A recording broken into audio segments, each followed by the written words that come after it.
హ్మ్. Okay sir. ఇప్పుడు అలాగే 'సాయి ధరమ్ తేజ్' ఈ మధ్య చాలా హర్డిల్స్ ఫేస్ చేసి మరీ బయటికొచ్చారు. అంటే ప్రాణం పోయే దగ్గర దాకా పోయి వచ్చారు. అయితే ఇప్పుడు ఆయన నేమ్ చేంజ్ చేసుకో 'సాయి ధరమ్ తేజ్' కాకుండా 'సాయి దుర్గా తేజ్.' హుహు. ఇది బయటకొచ్చిన తర్వాత అందరూ అనుకుంటున్నదేంటంటే, ఇలా నేమ్ సినీ ఇండస్ట్రీలో ఇది కామన్.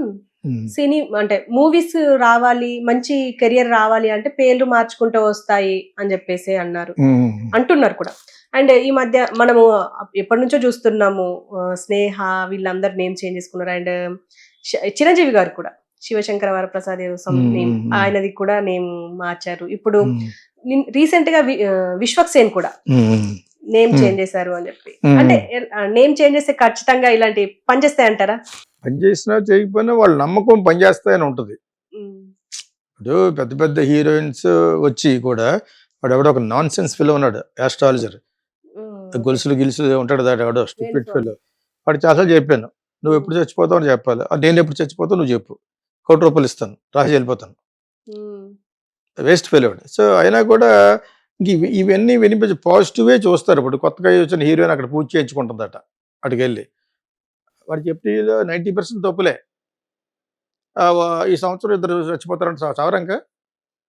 ఒక హీరోయిన్, ఒక హీరో చచ్చిపోతాడు. ఆళ్ళందరూ ఎందుకురా నువ్వెప్పుడు చచ్చిపోతావో చెప్పాను. నేనెప్పుడు చచ్చిపోతానో చెప్పు. అంచేత ఇవి దీన్ని బట్టి నమ్మాలా వద్దా అనేది ఒక్క ఆన్సర్‌లో ఉంది. వీళ్ళకి నమ్మకం ఉంటది. Even I change my name. Name change అంటే నా పేరు కృష్ణ. ఇంట్లో హ్మ్. కృష్ణ బాబు అంటారనుకోండి. యాక్చువల్ పేరు కృష్ణ పార్థసారథి. హ్మ్. ఓకే. భగవద్గీత నేను పుట్టినప్పుడు కొన్నారు. ఓ మలయాళ స్వామి దగ్గర మా ఫాదర్. అప్పుడు కృష్ణ పార్థసారథి అని పెట్టారు. భగవద్గీత, గీతా మకరందం అని 2 పుస్తకాలు. నేను హ్మ్.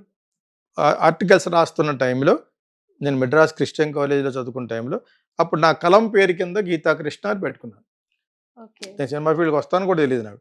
సో, ఆ గీతా కృష్ణ పేరు మీద నేమ్ గెజెట్‌లో మార్చుకోవాలి. ప్రాసెస్ ఉందిక్కడ. హ్మ్. పేరు మార్చుకోవడం అంటే జస్ట్ లైక్ అట్లా మార్చుకుంటే కుదరదు. నువ్వు పేరు మార్చుకుందో రికగ్నిషన్ అవ్వాలంటే ఒక ఆఫీస్ ఉంది. రిజిస్ట్రేషన్ ఆఫీస్‌కెళ్ళి నేమ్ గెజెట్‌లో మార్చి ఆ మ్యాగజైన్‌లో రావాలి. ఓకే. నీ పేరు మారినట్టు. అదొక 2, 3 మంత్స్ ప్రాసెస్ అవుతది. అప్పుడు నీ బ్యాంక్ అకౌంట్‌లకి ఈ మ్యాగజైన్ మార్చిన సర్టిఫికేట్ పట్టుకెళ్ళాలి. పట్టుకెళ్ళి hmm. Then they change the name from that ఆ పేరు మీద ఉన్న అకౌంట్‌కి ఈ పేరు మీదకి మారద్దు. ఇది యాక్చువల్‌గా process of legal process to change the name. కానీ హ్మ్. వీళ్ళ సెంటిమెంట్‌ని అడ్డం పెట్టుకొని ఏయ్యో పెట్టుకుంటూ ఉంటారు. బికాజ్ వీళ్ళ పేర్లు వేరే ఉంటాయి. తల్లిదండ్రులు పెట్టిన పేర్లు వేరే ఉంటాయి. దాంతోటి ఒక 4 ఫ్లాప్‌లు వచ్చినాయనుకో పేరు మారిస్తే బెటర్ అని ఎవడో చెప్తాడు. అటువంటి నాన్‌సెన్స్ ఫెలో ఎవడో. ఇందాక చెప్పాను కదా! అలాగే ప్రతి ఒక్కడికి ఎనకాల ఒక నాన్‌సెన్స్ గురువు ఒకడుంటాడు. హ్మ్. చెప్పేవాడికి, వినేవాడికి లోకు అన్నట్టుగాను ఒక గురువుగాడు ఉంటాడొకడు. వాడి కాళ్ళకి నమస్కారం పెట్టించుకుంటాడు ఆడు. ఈళ్ళు పెడితేనే. హ్మ్. అంచేత అటువంటోడు ఒకడుంటాడు. ఇవన్నీ చెప్పేవాడు ఒకడుంటాడు. మార్చుకుంటే న్యూమరాలజీ చెప్తూ ఉంటారు. ఇంక్లూడింగ్ నేను కూడా మార్చుకున్నాను. నమ్మకం అది. పైకొచ్చే ముందు నమ్మకం. దురై మురుగన్ అని ఒకడుండేవాడు. జయలలితకే మార్చాడు. హ్మ్. ఓకే. నేను మార్చుకున్నాను. ఏది ఒక 25 ఇయర్స్ బ్యాక్ 25,000 ఇచ్చి మెడ్రాస్‌లో. హ్మ్. సో, ఇదొక నమ్మకం అంతే. మరి మీరిప్పుడు చెప్తారంటే అవును. ఆ టైంలో నేను నాన్‌సెన్స్ ఫెలోనే. ఎవడు చెప్తాడు నమ్ముతాం. సినిమా ఫీల్డ్ కదా! సినిమా ఫీల్డ్ అంటే ఎనీ కాంపిటీటివ్ ఫీల్డ్‌లో ఉన్నప్పుడు పలానా చేస్తే నువ్వు సక్సెస్ అవుతావు. అంటే పెద్ద పెద్దోళ్ళే మార్చుకుంటారు. ఇప్పుడు 'సత్యం రామలింగరాజు' ఈలో బ్యాడ్ అవుతాయి, గుడ్ అవుతాయి. హ్మ్. నా బ్రదర్‌కి బాగా తెలుసాయన. నేను కూడా 2, 3 సార్లు కలిసాను. అతను మంచి ఫైల్‌లో ఉన్నప్పుడు రామలింగరాజు.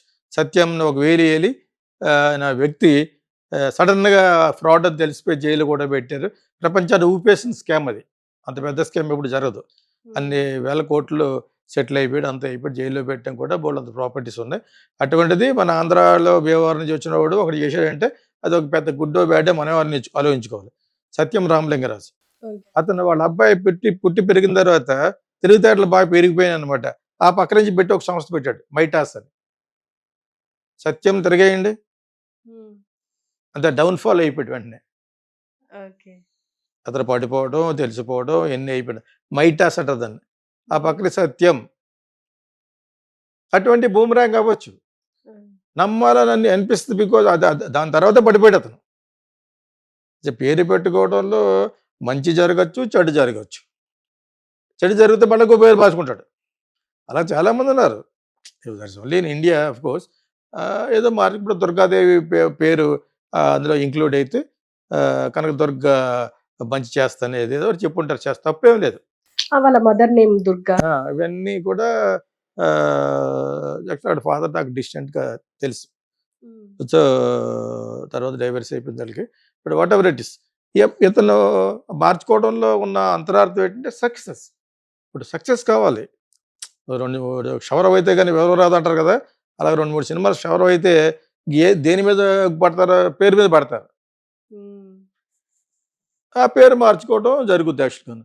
అది మంచి కోసం జరగచ్చు. అది అయిన తర్వాత ఒకవేళ అతనికి బాగోకపోతే మళ్ళీ బ్యాక్ వచ్చేస్తాడు. కాకపోతే లీగల్గా మటుకు దే విల్ చేంజ్. ఇప్పుడు చెక్ని దుర్గా విడత మార్చుకున్న పేరు ఏం పేరు అది? సాయి దుర్గా తేజ్. సాయి దుర్గా తేజ్ అని చెక్ ఇచ్చేట్టు కావడం నన్ను అది అతను దాని మీద అకౌంట్ ఉండాలంటే నేమ్ గెజెట్లో మార్చుకోవాలి. అక్కడి నుంచి మళ్ళీ బ్యాంకులో అది ఇవ్వాలన్నమాట. మ్యాగజైన్లో వస్తుంది గెజెట్ అని, అందులో వస్తుంది this so and so Aadhaar card ఉన్న అతను ఇలా మార్చుకున్నాడు అని చెప్పేసి. ఇవి అందరికీ వాళ్ళకి తెలిసే ఉంటుంది. పేరు మార్చుకోవడంలో తప్పు లేదు, కానీ అది ఒక సెంటిమెంటల్గా బిలీవ్ చేయడం అనేది. ఇటువంటి వాళ్ళు ఎక్కువైపోతారు కదా, ఎక్కువైపోయారు ఇప్పుడు. అటు రంగురంగు బట్టలు వేసుకున్న వాడు ఎవడో ఉన్నాడు కదా, వరస్ట్ ఫీల్ వాడు. నేను ఎందుకు తిడుతున్నానంటే ఎవడో చచ్చిపోతాం గురించి నీకెందుకు, ఎవడో చచ్చిపోతే చెప్పని, ఎవడో చచ్చిపోకుండా ఎలా ఉంటారు. పుట్టుక జన్మించడం చావడం అనేది అది లోక విదితం, అది ఇట్స్ అన్ ఫినామినా. సో అది ఇటు చెప్పేది ఏంటి, వచ్చే సంవత్సరం ఒక హీరో చచ్చిపోతాడు అంటాడు అనమాట. వీటికి ఎందుకది అసలు that has to be filed a case PL చేయాలి అతని మీద. పెద్ద పూజలు పురస్కారం అంటాడు, కట్ చేసి అతనికి పబ్ ఒకటి ఉంది బారను, తెలుసా మీకు? సో ఇది ఇతను పెద్ద చిరంగ నీతులు అంతే. ఎవడన్నా చెప్తే జరుగుతుంది తెలిసి మన ఒక హీరోయిన్ పూజ చేయించుకుంటుందట. ఇవన్నీ కామనే. బట్ పేరు చేంజ్ చేయడం అనేది మంచి జరుగుద్దని వాళ్ళకి నమ్మకం ఉండాలి. తమిళ్లో నంబికేదా వాళ్కై అంటారు, అంటే నమ్మకమే జీవితం అని. పలానా నమ్మే ఇప్పుడు ఎప్పుడైనా నువ్వు నా దగ్గరికి వచ్చి వెళ్ళిపోయిన తర్వాత నాకు ₹1,00,00,000 వచ్చింది అనుకో, నువ్వు ఎక్కడున్నా నేను తప్పించుకుంటాను అనమాట. వస్తే నీ ముఖం చూసి వెళ్ళిపోతాను, అంతేనా? అదొక నమ్మకం. సో ఆ విధంగా పేరు మార్చుకోవడం అనేది nothing wrong. But anyway I wish all that Sai Dharma Teja now become Sai Durga Teja. All the best. First movies విషయానికి వస్తే నేను ఒక ఇంటర్వ్యూ చూశాను. ఆ ఇంటర్వ్యూలో సీనియర్ నటి జయసుధ గారికి ఒక ఇంటర్వ్యూలో ఒక క్వశ్చన్ అడిగారు, మీకు అప్పుడు కమల్తో సంబంధాలు ఉండేనా, పెళ్లి చేసుకుందాం అనుకున్నారా అని చెప్పేసి అడిగారు. నిజం అంటారా? మీరు ఆల్రెడీ చూసుంటారు కాబట్టి, ఆ టైంలో మీరు అంత న్యూస్ అంతా ఫాలో అయ్యి ఉంటారు కాబట్టి మీరు చెప్పండి సార్, ఏం జరిగింది అప్పుడు? యాక్చువల్గా ఇటువంటి వ్యక్తిగతమైనవి అప్పటికప్పుడే అడిగితే కరెక్ట్, కానీ అప్పుడు సోషల్ మీడియా లేదు, పత్రికల్లో వచ్చి ఉంటుంది యాక్చువల్గా. కానీ ఇప్పుడు సోషల్ మీడియా వచ్చింది కాబట్టి ఏదో ఒకటి వెతకాలని చెప్పేసి అలాగ అడిగితే కొంచెం చెప్పేవాడికి ఇబ్బందిగా ఉంటే అది కాంట్రవర్సీ అవుద్దని అని అడుగుతూ ఉంటారు. సోషల్ మీడియా యొక్క లక్షణం అది. కానీ యాక్చువల్గా అయితే ఇవి నిజాలు వాళ్ళిద్దరికి తెలియాలి, అది జయసుధ ఫ్యామిలీకి తెలియాలి, అండ్ ఆల్సో కమల్ సంబంధించిన తెలియదు. కమల్ హాసన్ తోటి మంచి మంచి సినిమాలు చేశాను కాబట్టి, విశ్వనాథ్ గారి దగ్గర సాగర సంగమం, సౌత్యం వచ్చింది. దాని తర్వాత చాలా క్లోజ్. నేను కాలేజీలో ఉన్నప్పుడు విజయ గార్డెన్స్లో షూటింగ్ వెళ్ళినప్పుడు చూసింది వీళ్ళిద్దరు కాంబినేషనే. సొమ్ము ఒకటిది సోకు ఒకటిది అని సంగీతం శ్రీనివాసరావు గారి సినిమా షూటింగ్ నేను ప్రేక్షకుడికి వెళ్ళాను. కుర్రోళ్ళ కాలేజీ నుంచి వచ్చి ఎవరు తెలుసున్న వ్యక్తి ఎవరు ప్రొడ్యూసర్ ఉంటే తీసుకెళ్లారు విజయ గార్డెన్స్కి. అప్పుడు సంగీతం శ్రీనివాసతో పాటు వీళ్ళిద్దరు యాక్ట్ చేస్తారు. ఒక మూమెంట్ జరిగింది. అయితే అయి ఉండొచ్చు కానీ మనకు తెలియకుండా అడగకూడదు. కానీ ఇప్పుడు చాలా అసందర్భం అది యాక్చువల్గా కదా, ఎప్పుడో అయిపోయింది అంత సందర్భంగా. అందుకనే ఆమె కూడా అలా ఫీల్ అయ్యి ఉంటుంది, పెద్ద అవసరమా అనేదా ఉందని అన్నారు కదా. కరెక్ట్. మీకు అమ్మాయికి ఆవిడకి మళ్ళీ పిల్లలు పుట్టేశారు, 6 అడుగులు 5 అంగుళాలు ఆకాశాన్ని అంతే కొడుకులు ఉన్నారు. ఇప్పుడు దాని పెద్ద అవసరం లేదు యాక్చువల్గాను.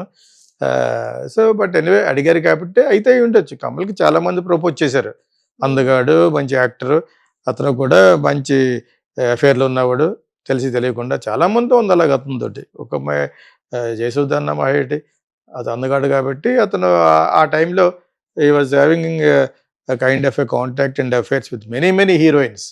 అంచేత అది ఎవరైనా మనకు తెలియదు, కానీ నాకు తెలిసినంత వరకు నాతో సరదాగా చెప్పేవాడు. సాగర్ సంగమ డబ్బింగ్ టైంలోనే అవన్నీ ఆ వయసులో నేను హ్యాపీ ఎంజాయ్ చేస్తానని ఈ అమ్మాయిలతో అఫేర్ చెప్తూ ఉండేవాడు అనమాట. అవి చాలా సరదాగా ఉంటుంది కదా ఆ వయసులో. ఉమ్, ఎందుకంటే 10 ఏళ్ళు పెద్ద ఉంటాడు అతను.